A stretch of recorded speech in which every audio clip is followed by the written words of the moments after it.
What are your memories? You were covering the team, of course. What are your memories of that Utley slide? Angriest I've ever seen a post-game clubhouse. Really? Really? There was real anger in that room. I remember guys like David Wright, Michael Kadire, Kelly Johnson, veterans in that room, being very outspoken about it. And these are guys who were always very, very measured in what they said, and you could tell they were. In some sense, they weren't holding back, but in another sense, they were trying to. But there was real upsetness about what had happened.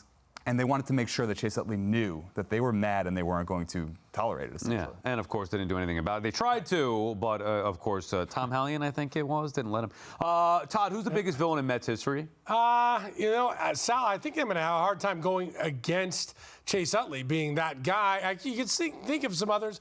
I mean, look, Chipper Jones is a villain because he was so good. Brian Jordan made some great, monumental things during my era. You could say Timo Perez could be a villain if you want to go there. For my era, Luis Sojo or Vizcaíno and Paul O'Neill, those guys that had an impact on things that were a part of the team when I was there. But it's probably got to be Chase Utley just because you hate him so much, Sal. Yeah, well, he's up there.